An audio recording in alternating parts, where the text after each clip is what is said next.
ginagalit nyo ang Liberal Party. Ako, bago ang tagapagsalita nila ito, si Attorney Leila de Lima, dating senadora, ito yung kanilang tagapagsalita ngayon ng Liberal Party.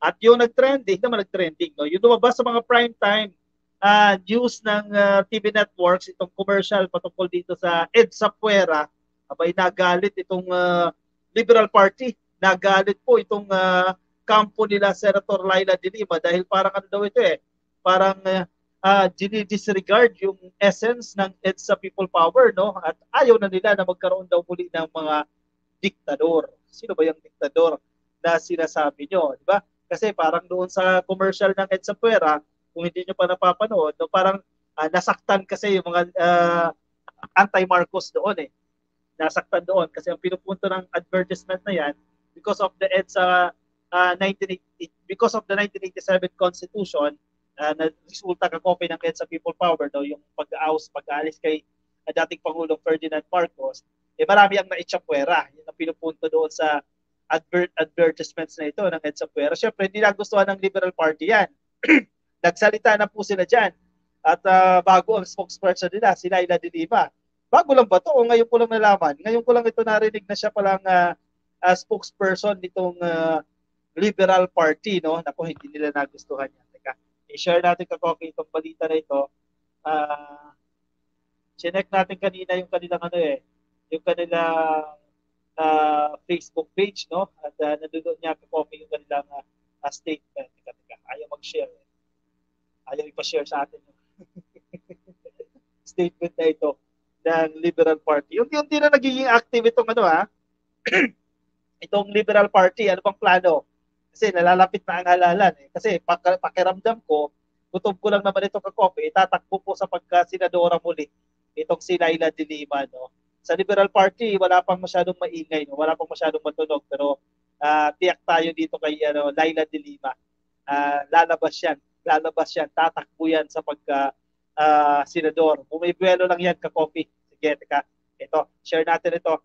Itong statement ng Liberal Party kaugnay po dito sa EDSA Puera advertisement kasi ayaw na nila kakopi ng diktador daw. Sino ba yung diktador na tinutukoy nyo dyan? Anyway, sige. Ito yung highlight. Summary lang ito kakopi pero doon basahin natin yung mismong statement ng Liberal Party patungkol sa EDSA Puera video. That EDSA Puera charter change ad is trash. Basura daw po yung advertisement na yan. Teka. Kung basura yan, bakit pinapansin nyo pa, di ba? Bakit kinakailangan mo pang maglabas ng official statement kung isa pa lang, basura yung advertisements na yan. Hindi kaya apektado sila. Kaya naglabas sila ng pahayag. Basura daw po yan. Isa daw po yung trash. A demonization of EDSA People Power and a subtle continued attempt at historical revisionism. Yan na naman tayo. Itong advertisement na ito ay attempt daw ito na baguhin ang kasaysayan. Yan na naman tayo sa baguhin ang kasaysayan. Bumalik tayo sa issue noong presidential campaign. This is once again an attempt to muddle facts with relentless lies and false content just to pursue their selfish interest and political agenda. Sino yan, di ba?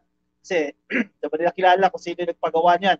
Malinaw ang pakay, lalo pang lasunin ang diwa ng EDSA habang isinusulong ang charter change. Paano tayo makakaasa sa mabuting adhikain na itinutulak nilang charter change kung nakabatay sa paninira, panlilinlang at kasinungalingan ang kanilang argumento? Sino itong kanila? No?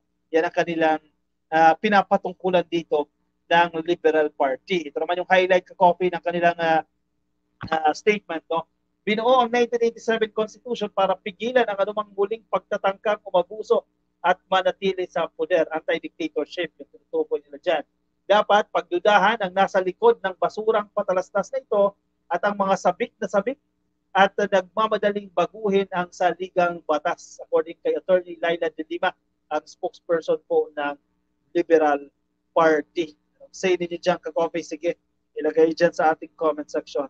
President Kiko Andal, we will support EDSA Puera at Get Lost de Lima.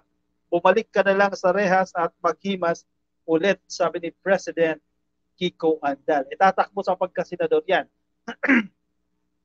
Kay hi ka-coffee, hello sa inyo. Kay Inti Mafi mo, kasaysayan lang nila ang EDSA. Sila lang naman ang natuwa dyan.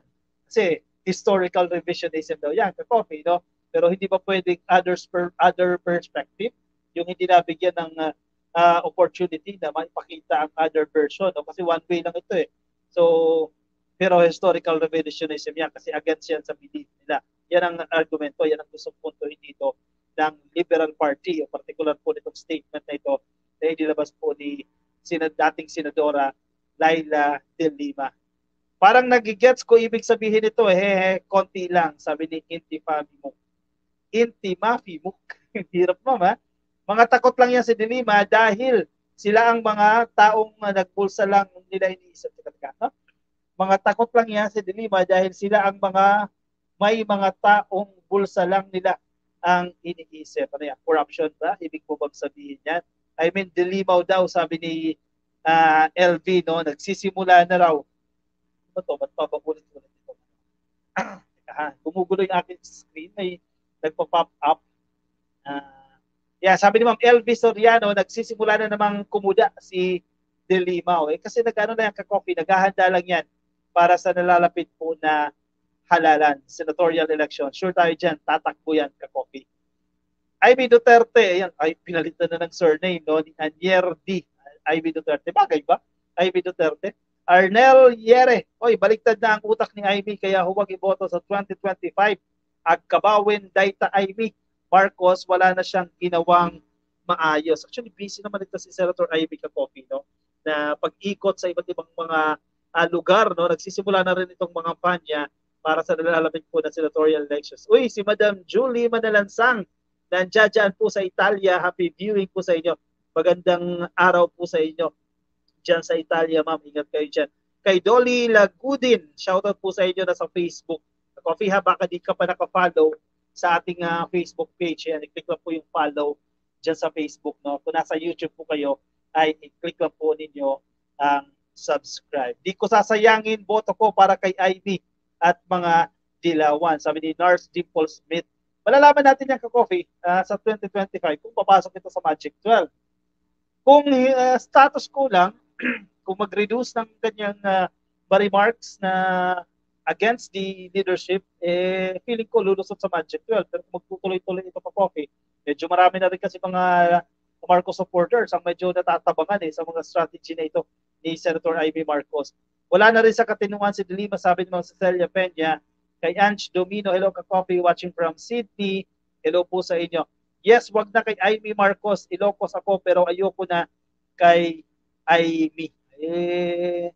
Kay Sir Arnel, hindi lang ikaw yan, sir. Medyo dumadami-dami na yan. Kung babantayan natin yung comment section sa ilang mga content, makikita nyo na ang daming mga changes, no, na changing supports. Kay Inti Mafimuk, sabi niya, di nyo ba napapansin lahat ng sinasabi ni Ivy sa mga Duterte ay kabaliktaran ang ginagawa nila ngayon tulad ng distab at di daw nakikipag-away ang mga Duterte. Inti Mafimuk, yes, napansin natin yan. Sabi ni Shofi, oy, may own opinion, si Senator Ivy, alam niya ang laro sa larangan ng politics. Definitely, malinaw, ka-coffee, dahil batikan na rin niya sa politics, no? Ilang dekada na rin yan nasa politika. Nilda Galvez, kaya naghiingay ang LP kasi unti-unti nang nalulusaw ang legacy ni Cory Kong, sabi ni Nilda Galvez. Bukod sa ka-coffee, sa ambition, no, for the 2025 senatorial elections. Kasi kailangan nilang magpatakbo dyan. Kinakailangan nila magpasok ng mga ipanlalaban nila para masyado kasing mahina ang minority ngayon sa Senado. Ilan na sila? Dalawa. Risa Ontiveros, Coco Pimentel, dalawa lang sila dyan So kinakailangan nilang mapalakas yan. Pero I don't think makakabuelo pa ito. Mababawi pa nila yan. Kasi baga tapos na yung kanilang golden years kung nagkaroon man ng golden years. Yes, no to Ivy. Lahat kontra sa kapatid niya at yes to China siya, sabi ni Ange Domino. Yan, isang factor din yan. Coffee, no? Sige, ilagay ang inyong opinion, reaction dyan sa comment section at nang mabasa rin yan ng ating mga ka-coffee.